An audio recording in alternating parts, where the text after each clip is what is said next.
राधा पचौरी जी, श्री कुंडला से। महाराज जी, राधे राधे। चरण स्पर्श।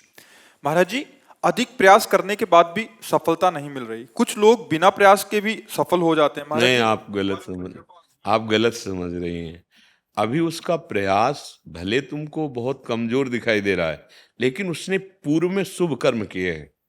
जैसे यहां देखा जाता है कि ना वो जितना प्रकाशित हो रहा है, ना उसकी योग्यता है, ना उसका प्रभाव है, पर वो होता चला जा रहा है, अर्थ बढ़ता चला जा रहा है, प्रणाम नमस्कार यश कीर्ति सब। और एक है कि उससे 100 गुना बढ़कर प्रयास कर रहा है, 100 गुना, लेकिन उसको उस रूप में नहीं अवसर मिल रहा है। उसका कारण पूर्व का जो शुभ है वो उसके पीछे लग गया है, उसको उठा रहा है। और जिस दिन वर्तमान का जो हमारा और पूर्व का शुभ वो क्षीण हो जाएगा, वो एकदम ऐसे जैसे हाइलोजन ने ऐसे प्रकाश किया और एकदम फिर फ्यूज हो गया। अच्छा, अब वो जो प्रयासरत है, बिल्कुल धर्म से चल रहा है, बहुत अच्छी तरह से चल रहा है, प्रकाशित नहीं हो पा रहा, तो उसका जो पूर्व का पाप है, अशुभ है, वो उसका भस्म हो रहा है। वो बाधा पहुंचा रहा है और बाधा पहुंचाते पहुंचाते नष्ट हो रहा है। और जे ही वो प्रकाशित होगा तब उसका ये मतलब आंतरिक रहस्य है कि शुभ और अशुभ कर्म देखा जाता है कि ना उतना पढ़े लिखे हैं और ना कोई प्रयास करता है, और बड़ा वैभव, बड़ा सब मतलब बड़ा, तो फिर उसका पुण्य तप पूर्व का वो काम कर रहा है, वर्तमान का नहीं है। आप वर्तमान में जो कर रहे हैं वो सत है, परम कर्तव्य कर रहे हैं, पर आपका प्रकाश नहीं हो रहा क्योंकि आपका पूर्व का अशुभ उसमें बाधा दे रहा है।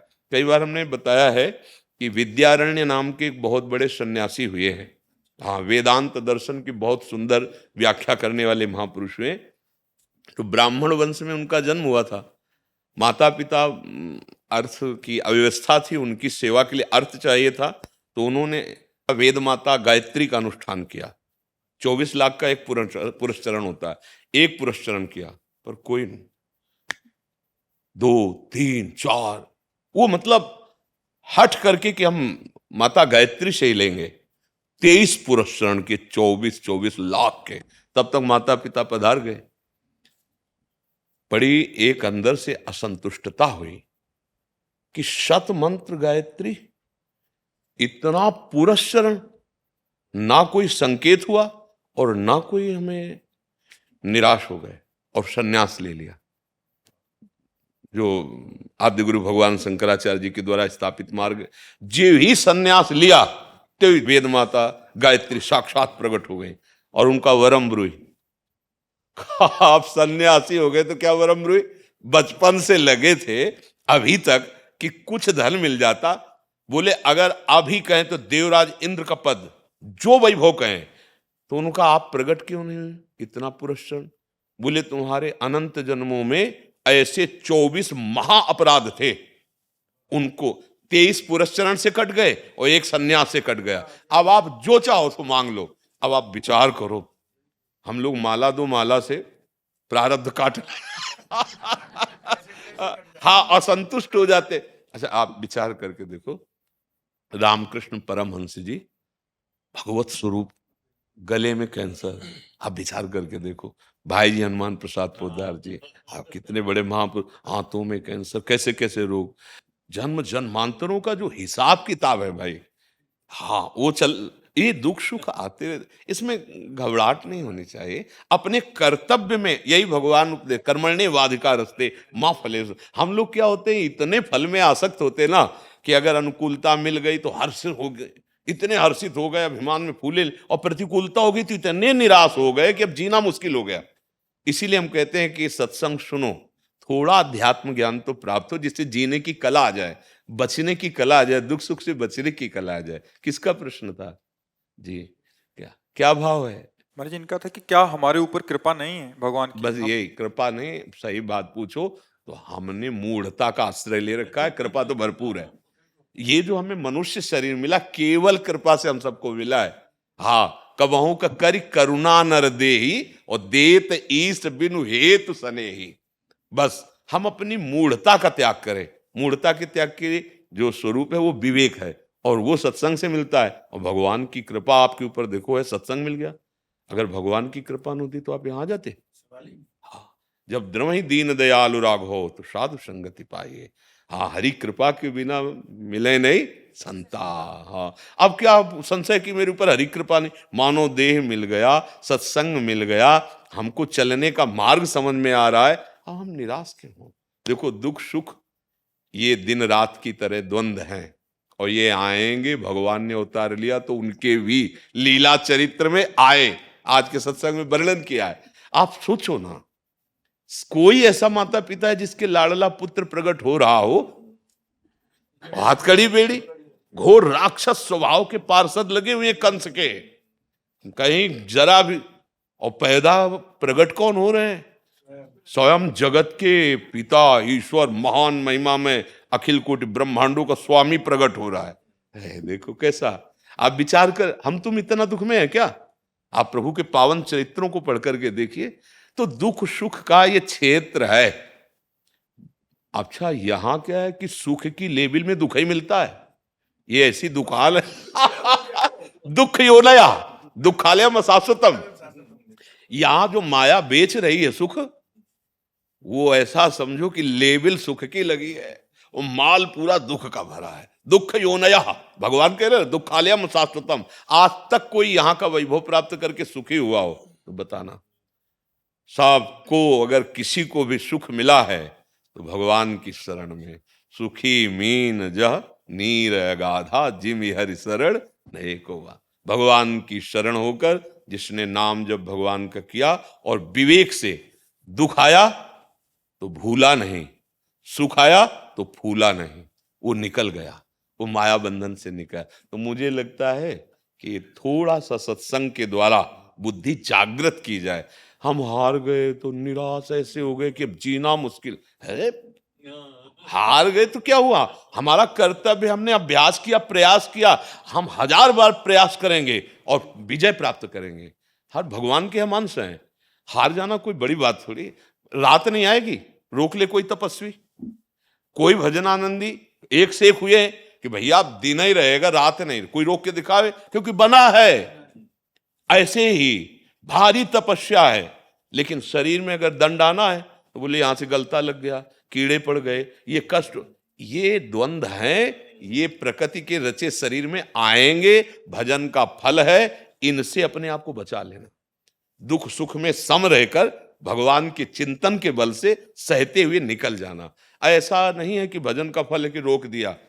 किसी भी का जहां यहां जन्म हुआ है वो फिर ये द्वंद्व चलते दिखाई देते हैं बाहर, वो अपने अंदर से अपने आप को बचा लेता है, अपने स्वरूप में स्थित होकर। बाहर ऐसा नहीं है। हाँ, वो तुम्हारे रोग जरूर ठीक कर सकता है अगर वो संकल्प करे, अपने शरीर के दंड को भोगता है। बड़े बड़े संतों में महिमा देखी गई कि वो, हाँ, आगंतुक जो आया है उसकी दुख निवृत्ति के लिए देखा कि अब दया आ गई तो फिर वो भले अपने शरीर में ले ले, पर उसको, ये संतों का स्वभाव देखा है, पर भोग को भोगना पड़ा है।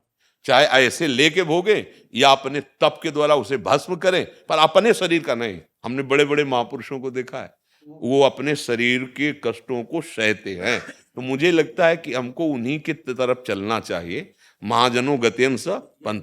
हाँ, महापुरुष जिस मार्ग में गए हैं तो वो सहकर भगवान को प्राप्त हुए। अगर हम भजन का फल इसमें लगा दें, दुख सुख में, तो ये तो देखो शरीर नाशवान है और ये सब परिवर्तनशील है, ये टिकेगा नहीं।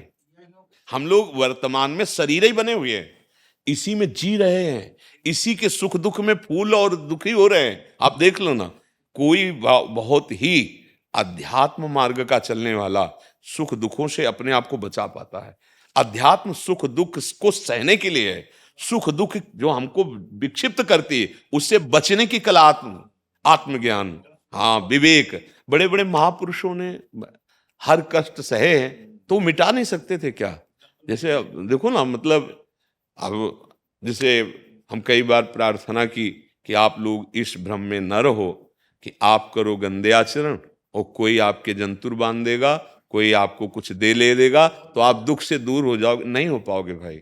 आप अच्छे आचरण करो, आप भगवत मार्ग में चलो, नाम जप करो, आपको किसी जंतुर की जरूरत नहीं है। नाम विराजमान, मंगल हो जाएगा। पर लोग नाम जपना कठिन है, सतमार्ग में चलना कठिन है, तो ऐसी भावना होती है कि अगर कहीं ऐसा कहीं नहीं है। कहीं नहीं है, पक्का समझो। हाँ, छोटे मोटे मंत्रों का अनुष्ठान करके कुछ जैसे सिद्धियां प्राप्त कर ली जाती है तो वो तत्कालिक होती है, लेकिन भवरोग को कोई मिटा दे। भाई, पेड़ की हम एक टहनी छोटी सी काट पाए तो वहां से 4 किनगा नए निकलेंगे। पेड़ का स्वभाव ऐसा होता है। पूरा पेड़ खड़ा है दुख का भी हमारे सामने, उसको अगर जड़ से उखाड़ना है तो फिर भजन करना हो। बारी मथे घृत होए बर, सिखता ते बर तेल, बिनु हरि भजन न बहुतरी, या सिद्धांत। दुखी नहीं होना है, आएंगे दुख सुख आएंगे, ये तो हमारे कर्मों के परिणाम से आएंगे, पर भजन बल है, वही तुम्हें बचा सकता है। सत्संग से प्राप्त विवेक तुम्हें दुख सुख में डूबने नहीं देगा। दुख सुख में ऐसे डूब जाते हैं कि जीना मुश्किल, ऐसा लगता है कि अब जीवन बेकार हो गया। जीवन में विद्यार्थी विद्या में अगर फेल हो गया, व्यापारी व्यापार में घाटा पर, किसान किसानी में फेल हो गया, या कोई किसी भी हार पराजय, अब उसको लगता है कि जीना बेकार। नहीं यार, तुम्हारा जीवन बहुत बड़े उद्देश्य के लिए है। मानव देह से तुम साक्षात नारायण बन सकते हो। सारूप्य मोक्ष नारायण ही तो है ना, साक्षात नारायण, साक्षात हरि। हे छोटी मोटी दुख की वृत्तियों में फिसलो मत, आगे बढ़ो, बहादुर बन के। जो सूरवीर योद्धा योद्धा होता है ना, पीठ दिखाने से अच्छा है गला कटवा लेना। हाँ, अब हम भगवान के मार्ग के पथिक, हम सत्संगी हैं, अब माया से पीठ दिखा के नहीं भागेंगे। सन्मुख भगवान के हैं, अब देखते हैं कौन परास्त करता है। नाम जब चल रहा है और सत्संग, ये 2 जीवन में जिसके हैं, साधन को हरिभजन है, कहे सत्संग सहाय, उसे कोई परास्त नहीं कर सकता। अब हम लोग इतने कमजोर हो चुके हैं, इतने कमजोर कि मतलब कैसे समझावें। छोटी सी संपत्ति के लिए भाई भाई की हत्या कर रहा है, छोटे से लाभ के लिए पूज्य संबंधों का तिरस्कार किया जा रहा है। ये क्या है? ये बिना अध्यात्म की दुर्दशा है। शास्त्र ज्ञान नहीं, सत्संग नहीं, तो पूज्य जनों का अपमान। छोटी छोटी बातों के लिए जिनके हमें चरण धो के पीने चाहिए, उनको हम कड़वे वचन या उन पर हम प्रहार करते हैं, अपना जीवन सर्वनाश कर लेते हैं, अपना भविष्य नष्ट कर लेते हैं। इसलिए सत्संग और नाम जप बहुत आवश्यक है।